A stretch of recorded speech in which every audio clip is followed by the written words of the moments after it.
Move quickly to sections of the plant offering the greatest protection. In schools, go to basement if available. If there is no basement but building is of reinforced construction, stay inside away from windows whenever possible. Go to interior hallway on the lowest floor. Avoid auditoriums and gymnasiums with large, poorly supported roofs. And finally, in open country, move away from the tornado's path at a right angle. If there is no time to escape, lie flat in the nearest depression, such as a ditch or a ravine. It's 4:40. Bob Johnson has joined us. Bob? Jeff, the city police say that a tornado is moving across the southern part of the city. It was spotted near the fairgrounds, moving from the south generally toward the north.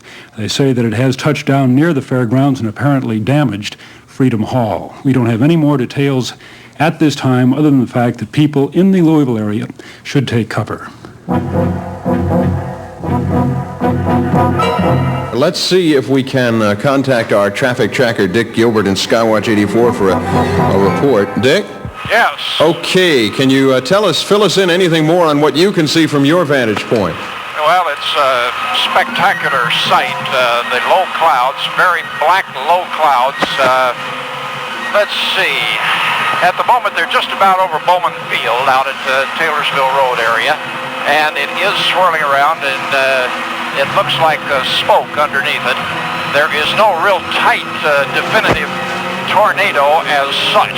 It's still turning in a large... Yes, there's one now. Started, yes, dipping down from the bottom of the cloud.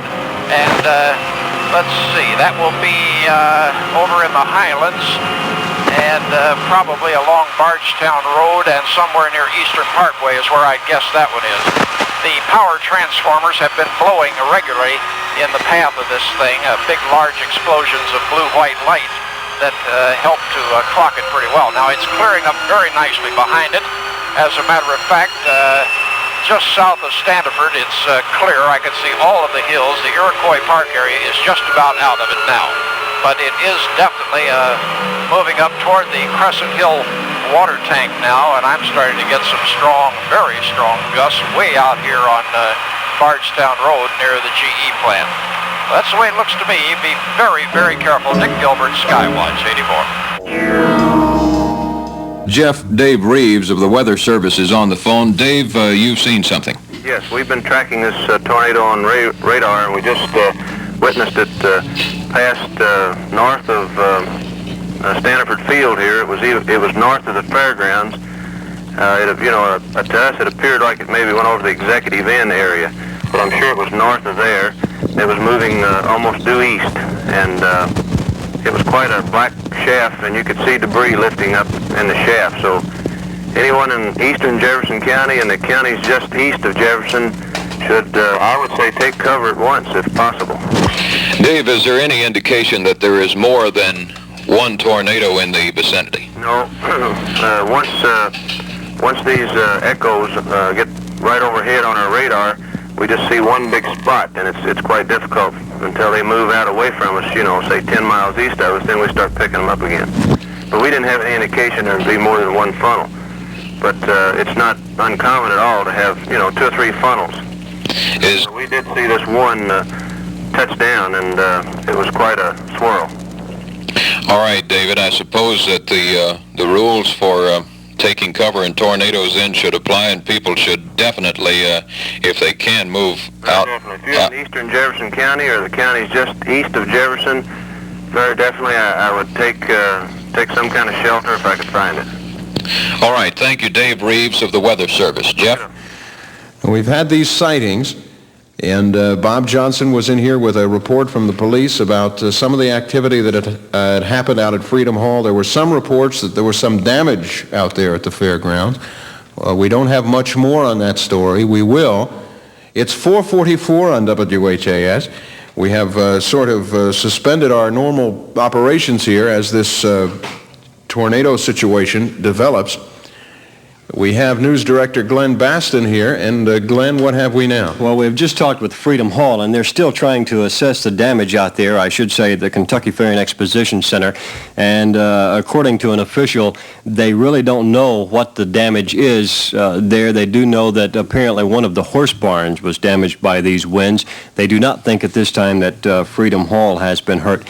Let me emphasize, if I may, Jeff, that we will pass along all the information that is available from the Weather Service, from Dick Gilbert, from the police. Please do not tie up the phone lines of these agencies. If you have something to report, a specific item, please report it to the police, but don't call them or someone else to find out what's going on. Jeff? Glenn, at this point, we have a report from City Police that the tornado is still rather strong and is moving into the St. Matthews area at this time. Okay, Jeff has something new to add, I think. Glenn, why don't you just come over here very informally? You can't do it on that line. I've got John Burke of the Weather Service on the line here, and we'll just make the right connections, and we'll be... All right. Yes, John. Yeah, that storm, we could watch it come right in on the airport here, Glenn. There was no funnel in it until it actually got right to the airport. Then a funnel developed right in the parking lot north of the terminal building and moved on to the east. And it's moving eastward 45 to 50 miles per hour. So this was 10 minutes ago, so that's over in the eastern part of Jefferson County now, moving on eastward. However, Glenn, we do have another big storm down south of us, headed east, and it's headed in the direction of Mount Washington, another one about the same size. And so for the next hour or so, the Mount Washington area certainly should be on the alert for developments and take all proper precautions, like we were mentioning earlier. Okay, now this cloud, this storm that is moving through Jefferson County, does it appear on your radar to be moving out of the heavily populated area? Yes, it's over east of, I would say east of Bowman Field now, and moving on eastward at about 45 to 50 miles an hour. And as I say, when it went through here, it didn't have a funnel when it came in, but the funnel developed right here in the parking lot. And then it moved on the eastern. We could see it move on off to the east. And that's when I left the air before, because I was going to get out of there. I was right next to the window, and I was talking to Chuck, and I just thought it was time for me to leave. I can't really say that I blame you. The Mount Washington storm, what does it appear right now to, does it appear to be another severe one? Yes, another one, and on the intensity of the one we had, and it could very well contain a tornado also. So those people in that area to the south of Louisville, across through into the Mount Washington area there and on across in that direction, from Oklahoma on across through there. Just take precautions. I would certainly advise getting down in the basement with your portable radio and stay on top of the situation. Did these two storms that you're talking about now appear to be the major ones that are developing at the moment? Well, at the moment, yes. We've had development and dissipation throughout the afternoon. Storms build, and then after a while, they tend to dissipate once they use up all the energy available. I would imagine this storm that just passed through here has probably reached maximum, and then probably approaching a dissipating stage at this time. But nevertheless, in the east of Jefferson County, it should be on the alert for the next hour or so anyhow. What did you estimate the winds in this particular one at? We probably had a wind measurement here. Let me check just a moment. We got one on the ground. Well, we're talking with John Burke, who is Chief Meteorologist for the Louisville National Weather Service. Stand by just a moment, Glenn. All right.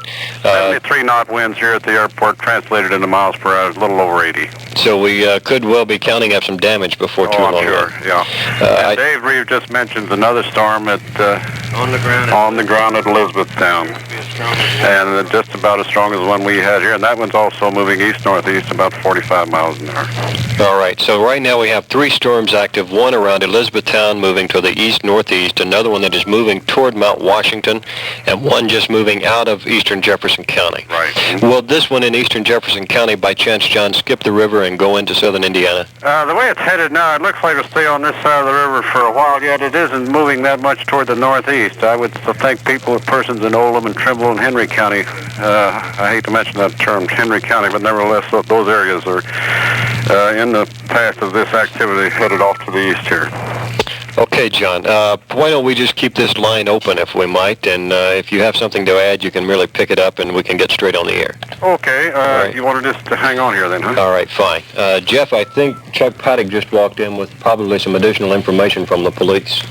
Well, the only thing we have at this point from the police is that they have site of that tornado and that it is moving, they say, in the direction at this point of the St. Matthews area, and they warn people in the St. Matthews area to take cover at this time. They say the storm, from their indications, is still as strong as it was when it passed over the airports in southern Louisville. Dick Gilbert in Skywatch 84, can you hear us? Yes. There we go. There we go. Okay. I've been talking to the newsroom, Jeff. I'm right over the fairgrounds. First of all, let's talk about traffic. This tornado touched down right here at the horse barns on the North-South Expressway, and it has turned over several cars. And let's see, 1, 2, 3, 4, 5, 6, 7, 8. I would say 8 automobiles have been blown across the road or turned over. There's an ambulance here working in the road. Traffic northbound is moving and trickling through here one at a time. Southbound, well, yes, the same thing, getting way over on the shoulder.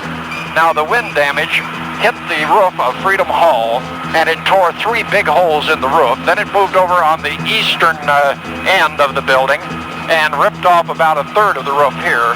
The horse barns are no more. It totally wiped out the horse barns. All of the mobile homes and trailers behind the Freedom Hall have been completely torn up. And over by the, I think it's the Twilight Drive-In here, we've had about 4 trailers completely torn apart. There is fire equipment and emergency equipment in there. Now be very careful. On Crittenden Drive, I see more police cars and emergency equipment heading down toward the trailer park there that's just off the southwest corner. Apparently this is where the twister first touched down, and this really caused a problem. Avoid that north-south expressway. They can only get 1 or 2 cars through it at a time, and try and use some other route. That's the way it looks from up here. Dick Gilbert, Skywatch 84. This is Chuck Paddock. Can you see the storm at this time from your viewpoint? No longer, Chuck. The only dark area I see is, let's see, I would put that out beyond Indian Hills on the river heading toward, say, Harrods Creek at this moment. I'm looking back now the other direction, looking for this other one you mentioned at Elizabethtown, and it still looks clear down the river there past West Point. There is a gray area over toward Fort Knox. That's the way it looks now. We're in a kind of a clear area at the moment. Okay, we'll be checking back with you in about 5 minutes, shortly after 5 o'clock.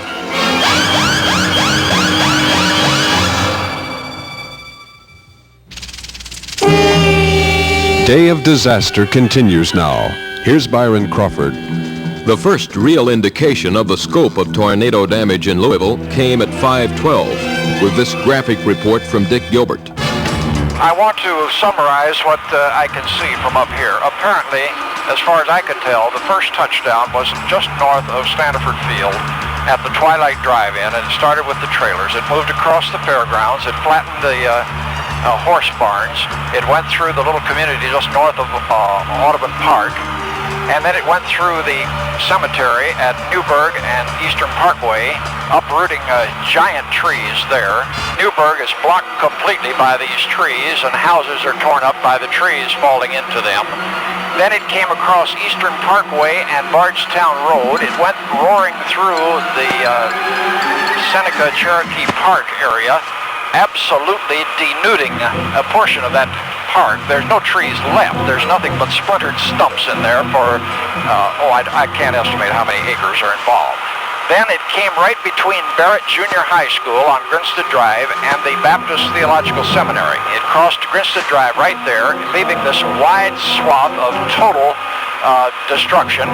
It came over Pennsylvania Avenue. Well, let's come on up. Stilts and Frankfort, Pennsylvania, Hillcrest, right there at the Frankfort Avenue intersection.